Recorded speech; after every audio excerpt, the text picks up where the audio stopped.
Miss Casper, I want to first say thank you for letting me work with you and getting technology into to the classroom. I think it's like it's the way of the future for education, and so thank you for being receptive for that. You're so welcome. So this lesson that you've been doing with Romeo and Juliet, Julius Caesar, Midsummer Night's Yes. Dream. Mhm. What would you say that on a scale from 1 to 10, with 1 being the worst lesson you've ever taught and 10 being the best lesson, how would you rank that lesson? Well, it's in different classes, so it depends. Midsummer Night's Dream. I haven't really taught it, so it's kind of like it's kind of like they're doing independent work. Right. So I feel like I'm not teaching because I don't have a lot of control over that, because it's kind of like, here's the questions, go answer here, read this, go answer the questions. So I feel like that's pretty plain, to be perfectly honest. I got you. But they're my seniors, and they're seniors who are having to repeat 10th grade. So I didn't want them to repeat Romeo and Juliet for like a second or third time. Right. So I'm trying to expose them to Shakespeare, pulling them out from that Midsummer Night's Dream, talking about literary devices and stuff like that. Right. So I feel very comfortable with that when it does come to Romeo and Juliet. You know, where is it in Midsummer Night's Dream? Where is it? I can't honestly say. So I feel like I'm absolutely horrible there. Romeo and Juliet, because I am focusing more on the literary devices in it, I feel like it's a harder lesson for them to grasp. Right. They all know the story, which is very interesting. That these group of kids that I'm teaching this year actually know the story, but they've been in Read 180, so they've been exposed to the story through another class. I got so you. they're able to pull from their knowledge of what happened. So that to me is definitely a little bit more challenging for them, because I'm saying, okay, you know the story, you know they die in the end. Who are the foil characters? You know? Right. So it's getting them with those literary terms and just drilling those literary terms, because these are the kids I know that are going to have the EOC. So I feel like I do a little bit better job on that. So what were my numbers? 1 to 5? Yeah, Okay. 1 to 10. 1 to 10. Okay, so 8 or 9. Okay, I so feel you pretty feel strongly about that. Okay.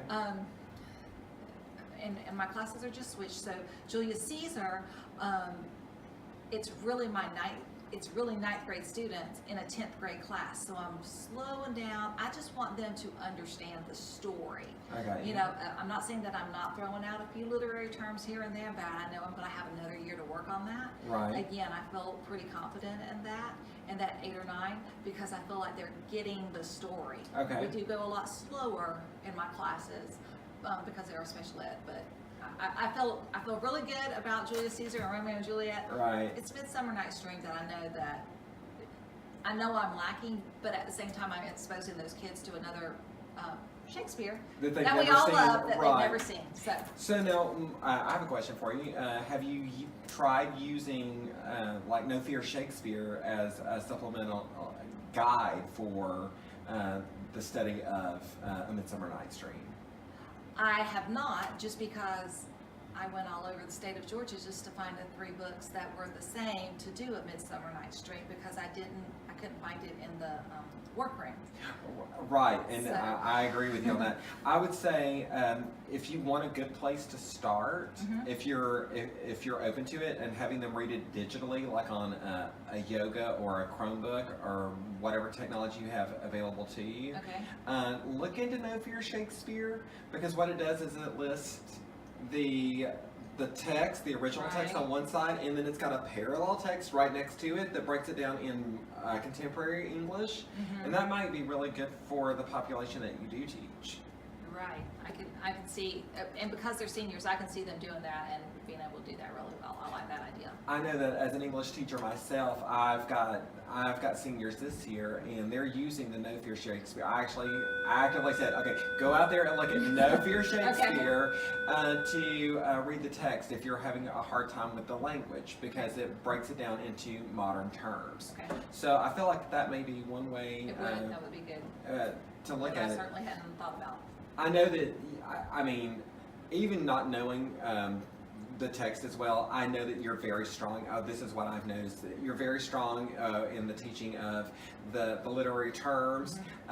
You're very strong when it comes to the content knowledge, and it's just a joy to watch you interact with the students because I feel like you have a really good connection with them. One thing that you might want to consider in your approach is getting that technology piece into and making it interactive with them.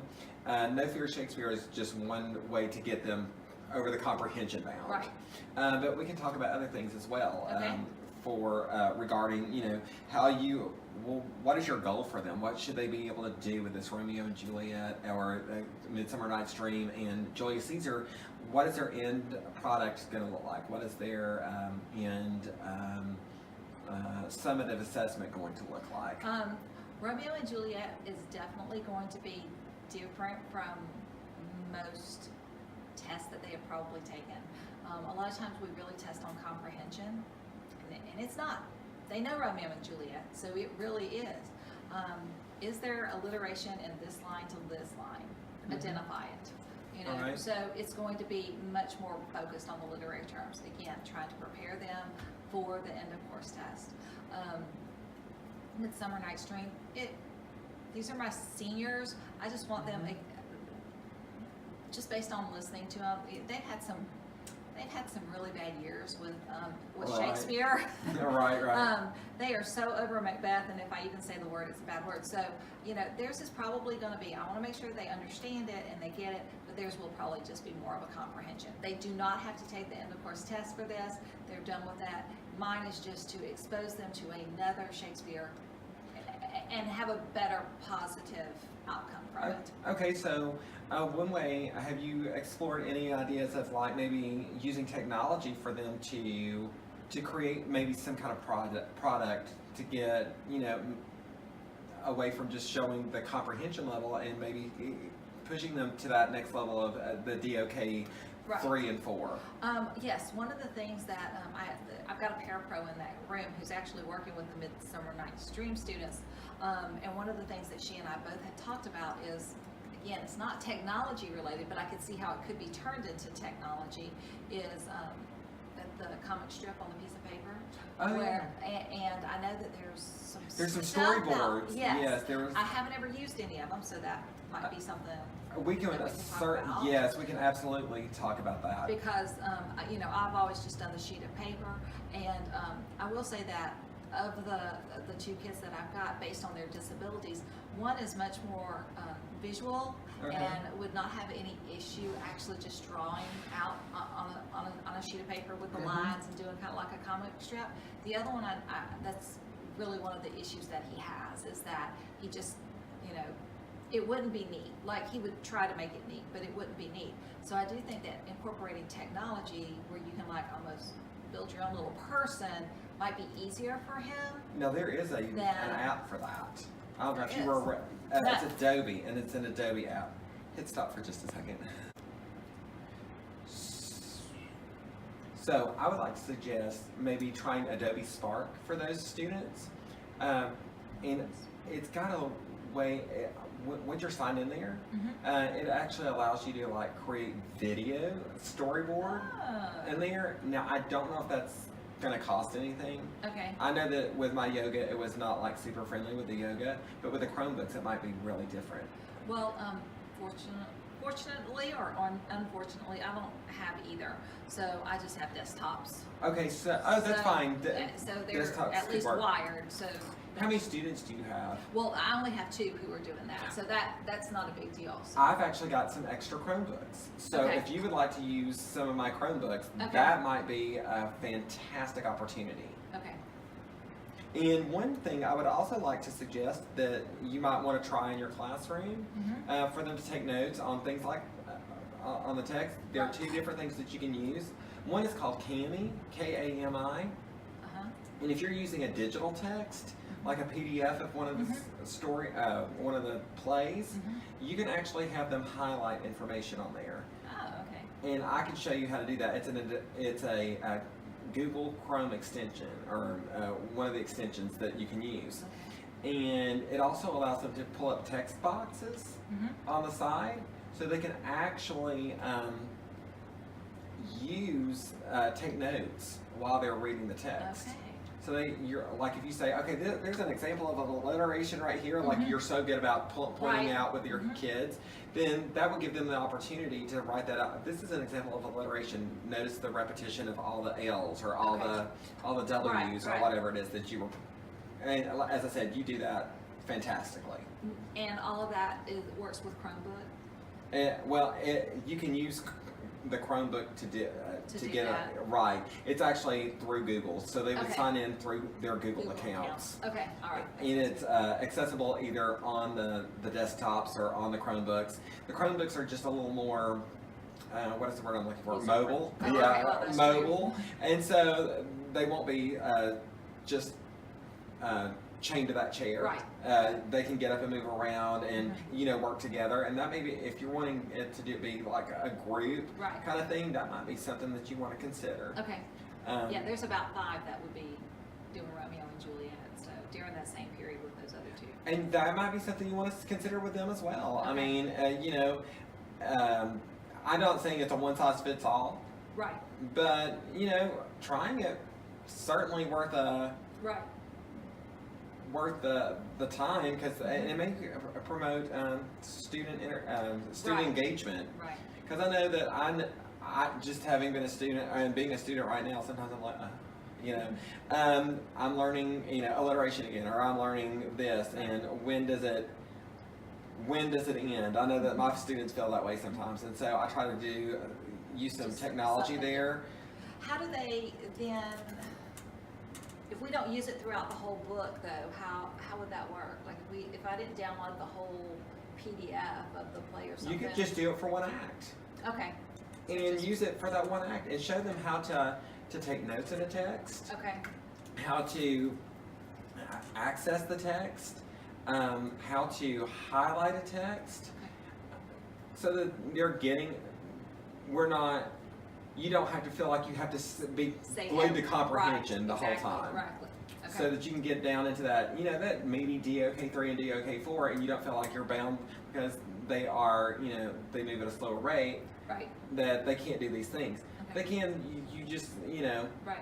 find a different way for them to connect, Well, and I would think too on the EOC, I know there's a highlighting tool. So if they're having to do their own Exactly. reading, because they'll have to do their own reading. Exactly. They still that action of being able to do it over and over again. I like that. I think, as I said, I think it will behoove you to have that there, just because it's so user friendly too. I mean, most of my kids have been able to take really good notes. Now, the first couple of times, and I'll show you how to use this app, Okay. so that way we can take a look at it, and then if you're cool, I'll come and watch you use it in class, Okay. and we can debrief and see what worked and what didn't Okay. work and stuff like Sure. that. Because I feel like that would be like a great way to see, how it's working in the class, and we can at that point you can start, doing your formative evaluations of, okay, are they getting it? Are they not Right. getting it? Is this working? Okay. Do I need to use a different approach? And we can brainstorm for different approaches. Okay. Go Well, ahead. I like that because right now they're really kind of over Romeo and Juliet, but they keep thinking that it's going to be comprehension. So Yeah, and that's maybe a way for them to have a break. exactly, I really do like that. Because I was like, you can use that. And one thing that you may also want to use, if they want to do something like a video to show that they know what they know, Right. or create a podcast of what they know, and just kind of create a little commercials and stuff, Right. and do an interview of one of the characters. That might be something that you want to consider and say, okay, this is kind of what I'm looking for. And I know that sometimes, getting students engaged is so hard, and keeping their attention focused. But if you maybe give them 15 minutes to work on something like that in class, that might get them in ooh, I can't Yeah. wait to get to that next part. And I'm not just looking at, okay, I got the plot, or I'm looking for this particular piece of information. Right. That they're looking at the thing as a whole and starting to make conversation about it. Right. I think that, but I think you're on the right track either way. I think you're doing a fantastic job. These are just things that you may want to consider in using your in your classroom. Okay, I like it. Cool. Any questions or? I don't. I ask them all. So. Okay. Well, as I said, I can't wait to see what we do next, and and taking it from there. All right, sounds wonderful. Thanks. It's so good to see you. I'm gonna give you a big hug because I Okay. love you to death. You're awesome. Thanks. You're welcome.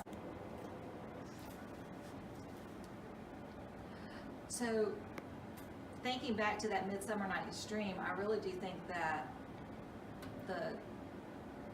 in the end, I really do want those students to be able to have a good comprehension of the story.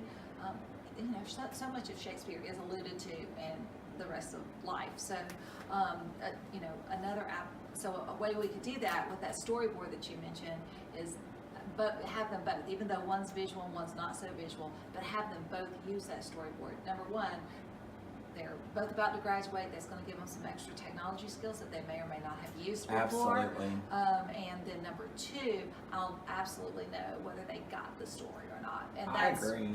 So I think that would be my goal for them, as well as my goal for me actually in using the technology, would be to make sure that they can use it and that they can tell me that they comprehend it through the use of that story. Right, and you were saying one was more visual than the other, and I feel like it's kind of a good marriage for the two. Right. Because there you may want to have them create a duo, like work as a group, as one is Right. doing the visual and one is kind of like doing the voiceover Right. or the That's true. text part of it. So that one is That's telling the true. story and the I so hadn't thought about that. That would probably be really good because too. Adobe Spark will allow you to do that Yeah. and hit that goal. And I really like that teamwork effort because I really haven't had those two students specifically. I mean, yeah, I pulled them out to do this specific project, but I have not had them work specifically on a project together. And I I do gotcha. think that would be a really good way to sum up this whole Midsummer Night's Dream. So Well, we're gonna try it. We'll help you try it in class. I love it. And then what we'll do is once we've tried it, we'll look back at it Okay. and see what we've learned Okay. from the data that we collect as as we are trying new things. Right, and maybe even you can come in and observe that day and see. And, Yeah, and that's we'll my make them goal. present. We'll make them present, and you can actually maybe see their finished product. That works. Okay, I love That it. is fantastic. Me too. We gotta go. Thanks. All right. Cool. Thank you.